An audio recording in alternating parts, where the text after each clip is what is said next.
Hello, and welcome back to another great edition of the Upland Forum, where we shine a light on the people and programs making a difference right here in our very own community.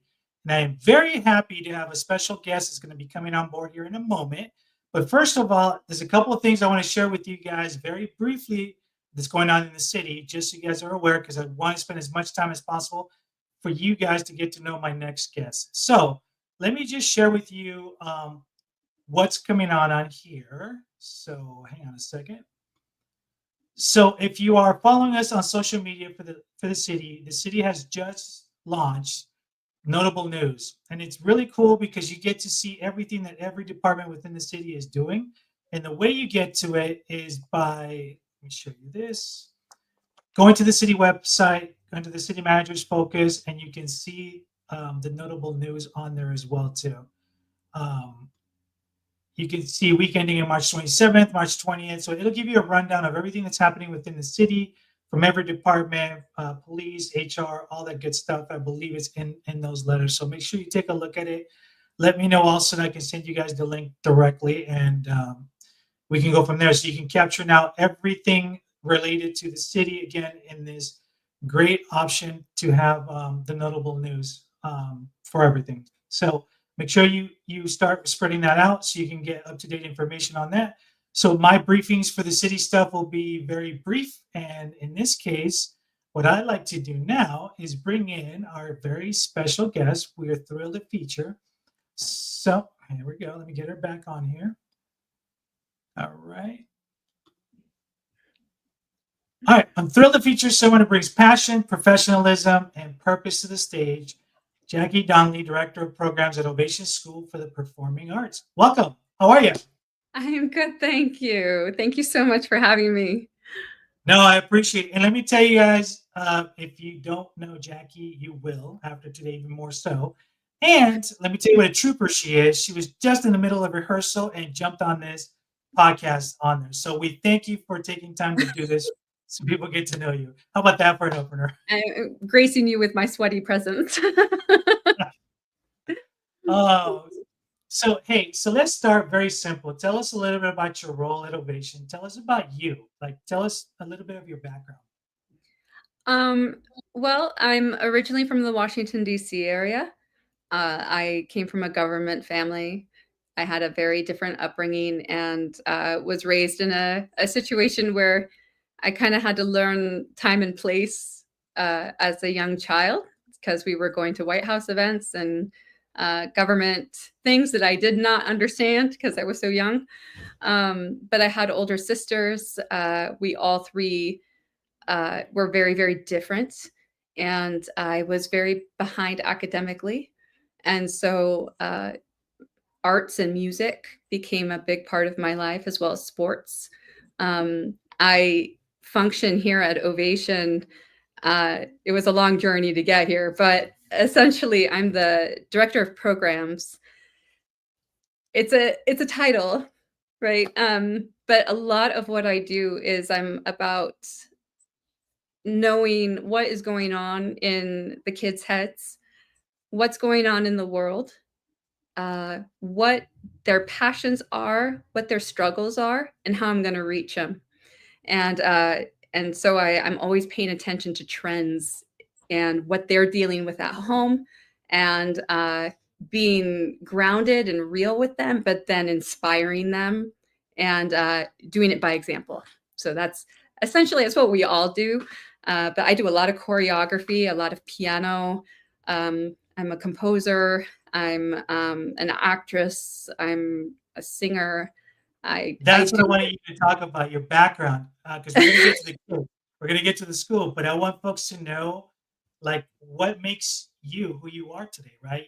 I know your childhood, you moved around a lot, you said too, but you had a lot of fascinating experiences. This is like even the very first time that we sat down and spoke. It's just everything that you've been able to accomplish and share makes who you are. I've actually heard you even play some of the stuff you compose. It's just like mind blowing. So talk some more about that too. A little bit more about your background.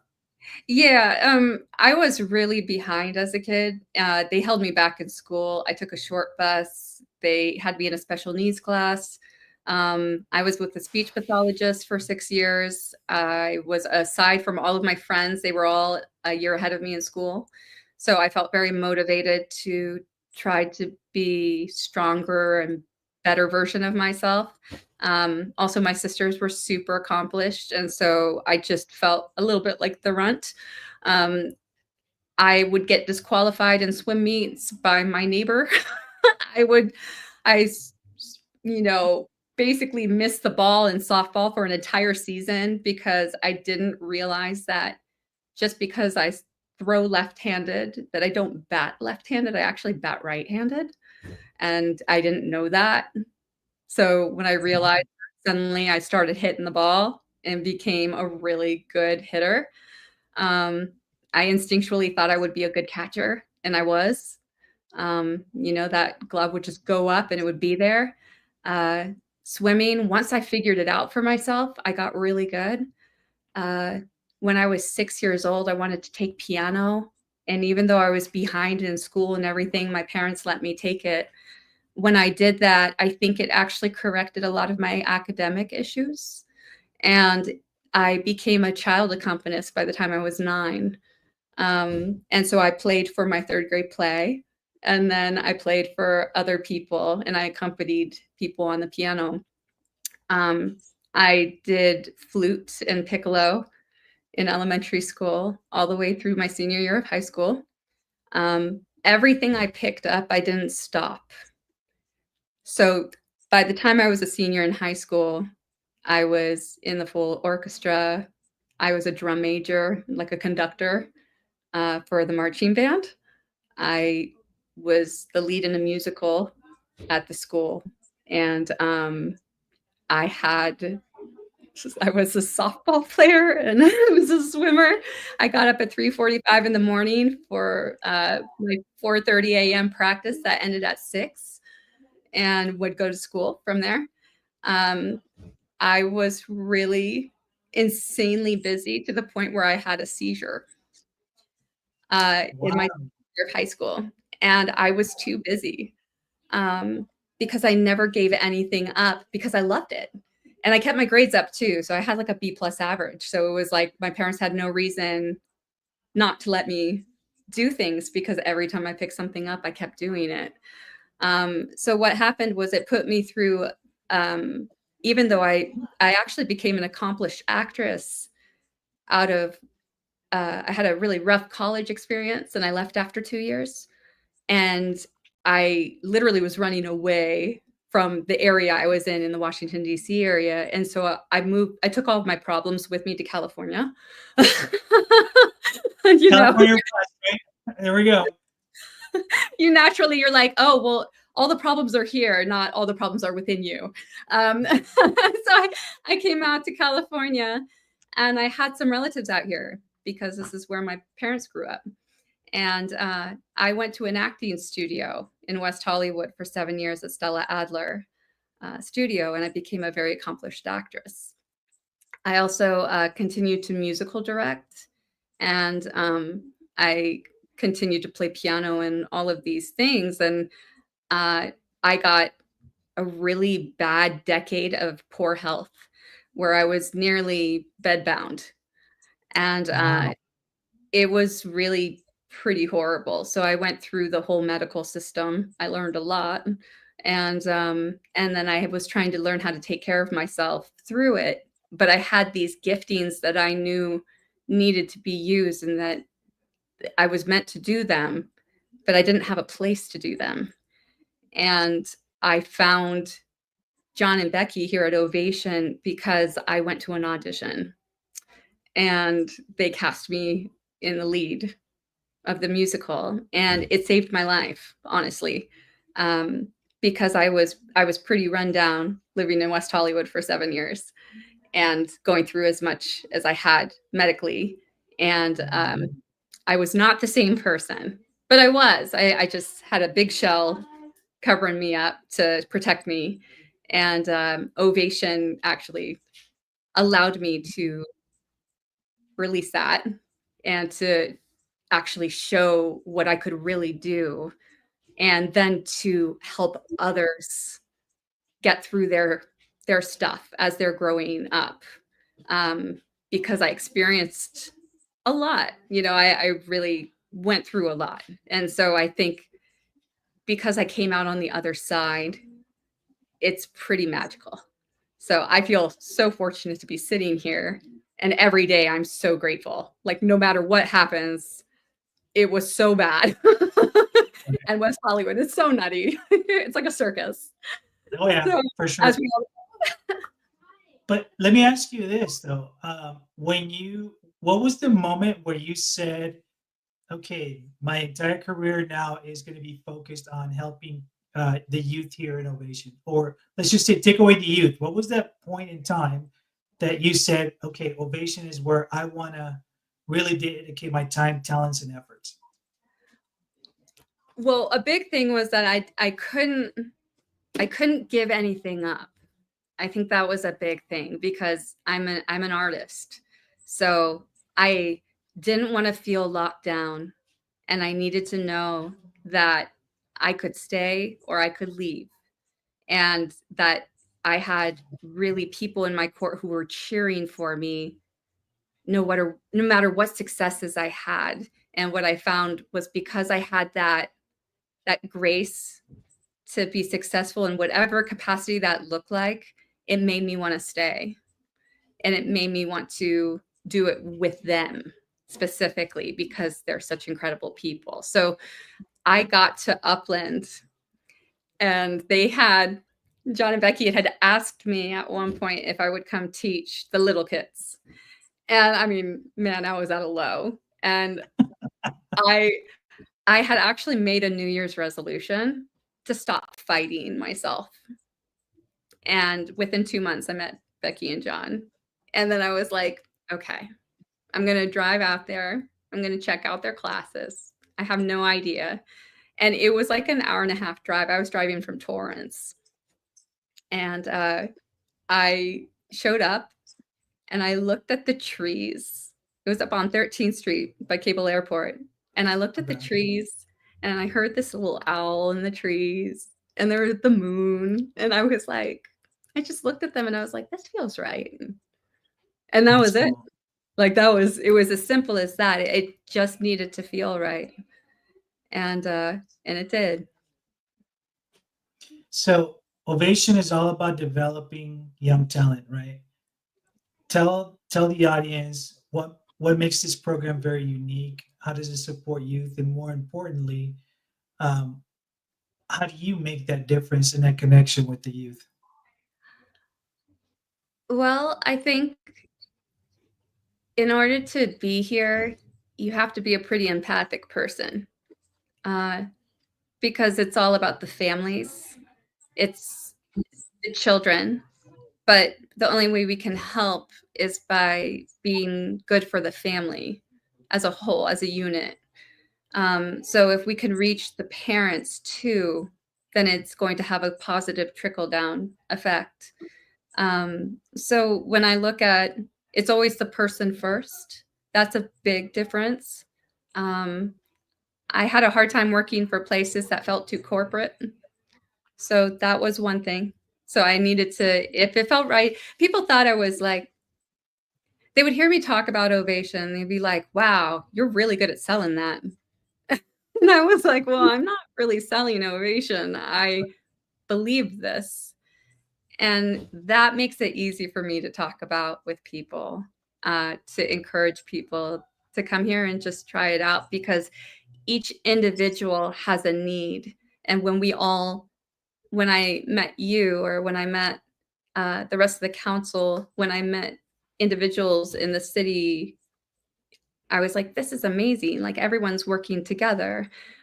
It's the same thing with the kids. It doesn't matter if they're 8 years old or if they're 80, you're working together. And so they have to know that you're on their side Right. always.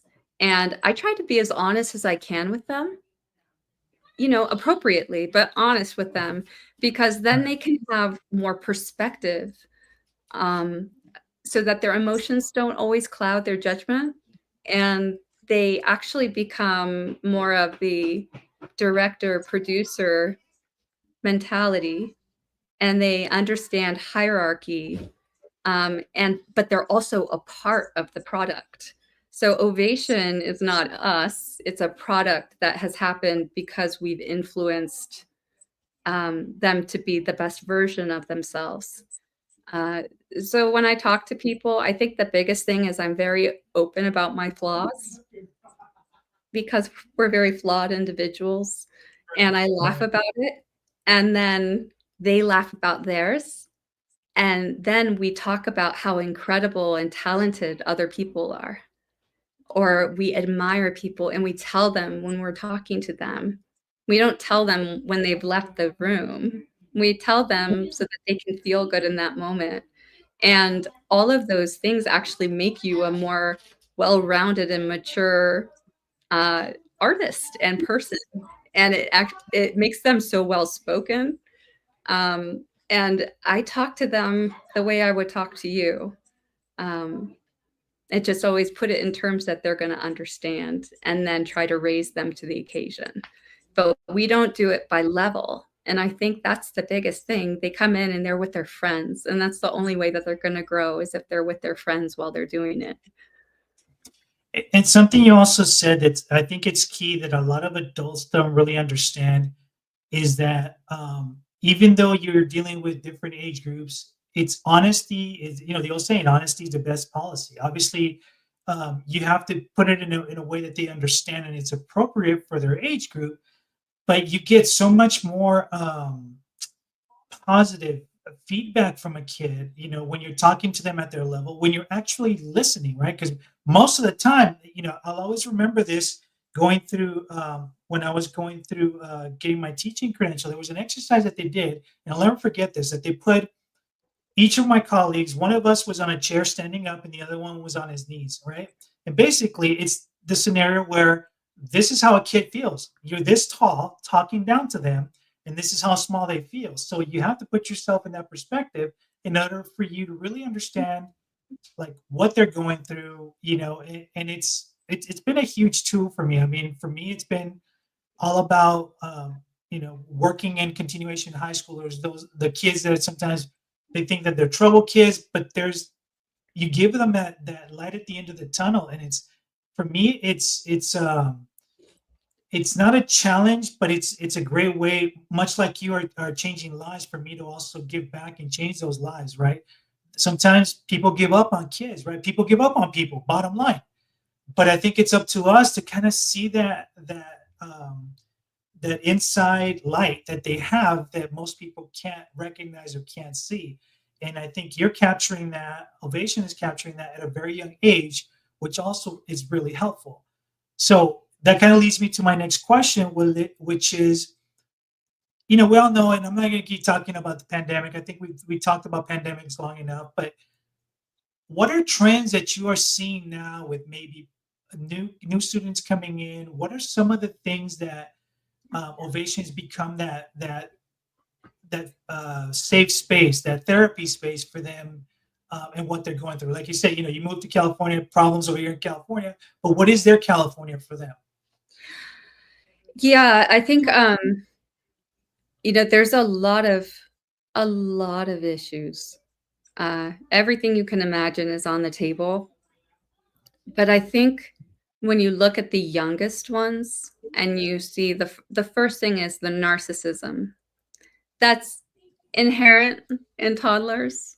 Babies, they need, and then you give, and then toddlers can do a little bit more, and when they don't get what they want, they have tantrums, you know? And then when they get a little bit older, they enter our program. And so now they're not having tantrums per se. I mean, sometimes they do, but they are all about me. It's all me. Uh, Attention on me, what people are looking at. They're watching me do this. 9 to 10-year-olds, we start forming this, hey, there's other people in this room and they're really great. You should get to know them. Like it's kind of this really the whole idea of a team and a friendship is big. We had to change our age after COVID because the kids were so developmentally behind. It really impacted. We couldn't, it was actually tanking our program by trying to make it work. They just needed an extra year of maturity because it was too much for them.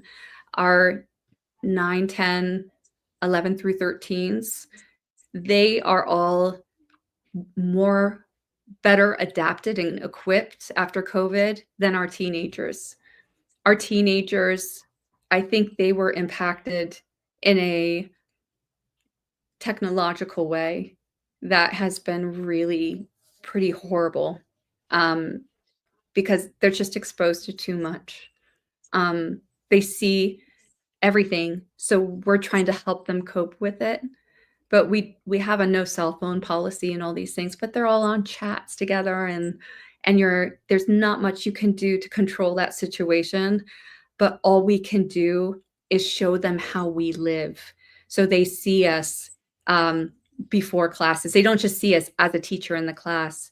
They see us as a mentor that is joking around with one another, joking around with them, drinking our coffee, trying to keep things really um, pleasant and like this is life. This is real life where we talk to each other and look at each other and spend time together. Put your phone away. And because it takes them into such a deep depression, and so many of them have had friends who have committed suicide, and Wow. it really is like a epidemic right now. Um, but our teens here are really well adopted. Like we've really worked hard on that, but you can feel the resistance all the time. But they're on your side and they know you're on theirs. So I think that's half the battle too, is them knowing that you're working with them. But it's not pretty.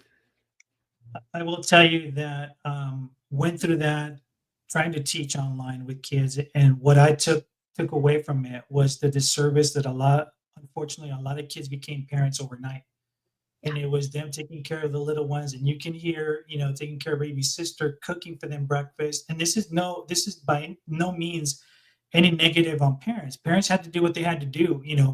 You have single parents or doing two jobs at a time, so, the oldest became the mom and the dad. The oldest was the one walking the kids, or going out and picking up whatever was necessary. And I think that in itself, it's why I feel just very bad that a lot of our kids lost their youth during that time, and they were forced to become adults and not enjoy their youth. I think what you're providing also innovation is also it's a great outlet that lets you be who you want to be, right? For lack of better words.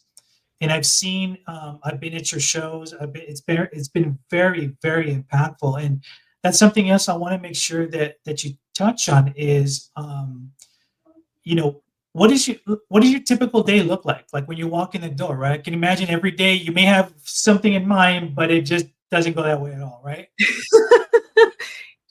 Yes, that is the nature of it. You make plans so that they can be broken.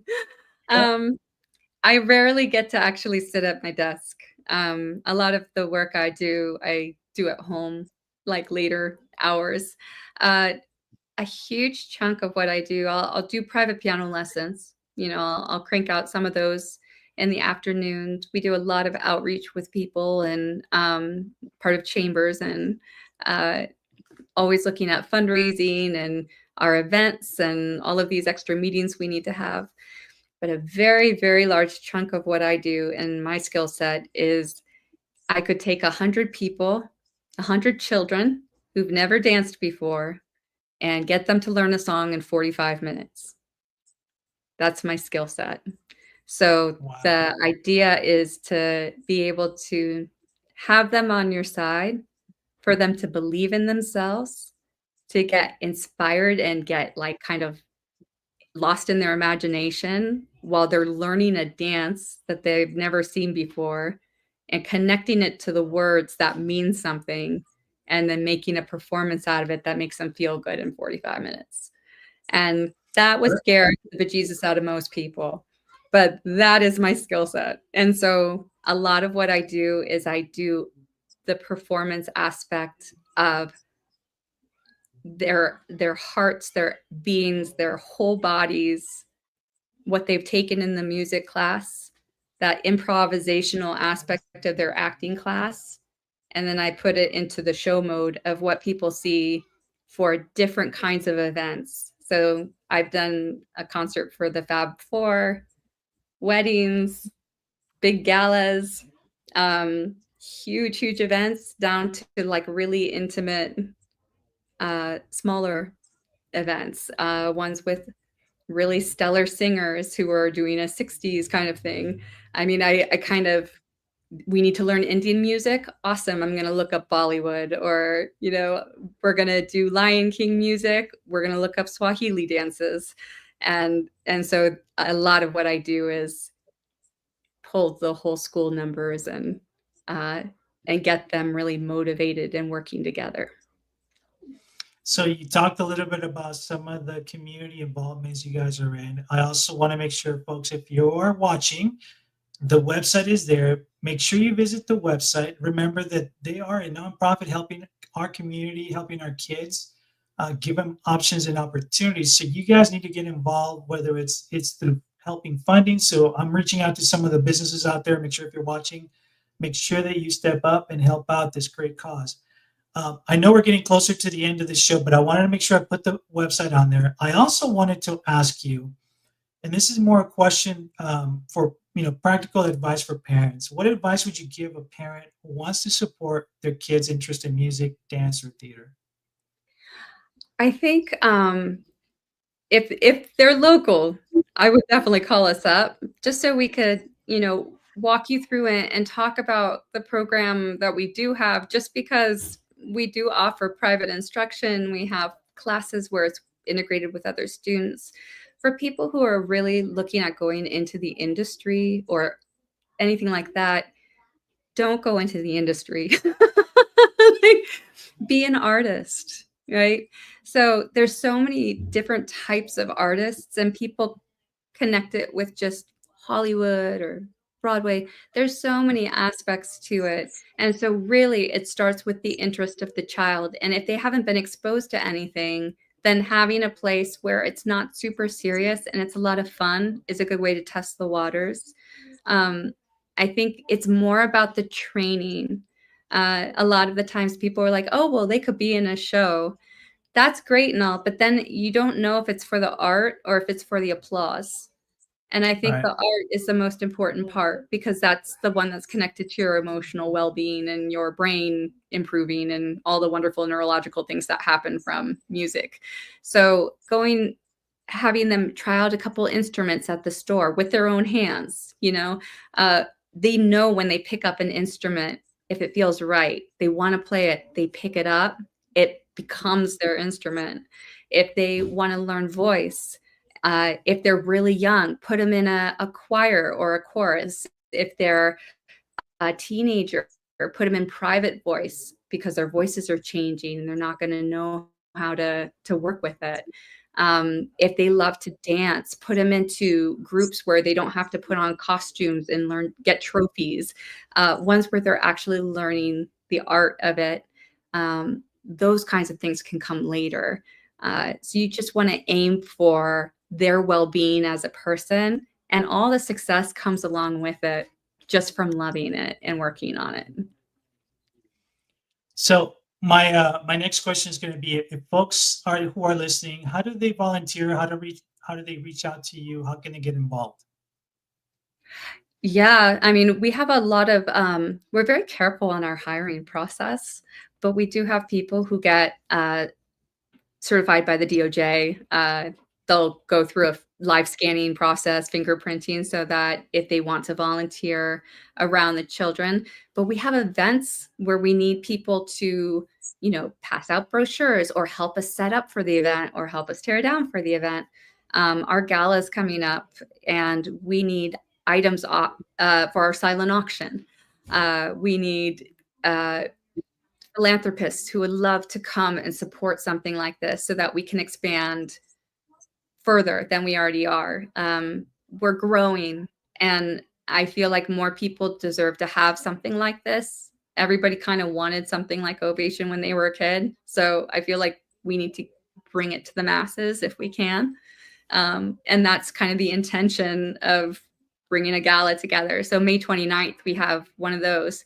On our website, people could sponsor a table, or a lot of our issues are in funding. And so different ways that people can connect with their businesses and do matching donations or volunteer hours, all of those things can be reached out with our website. Any last parting words before we wrap up the show?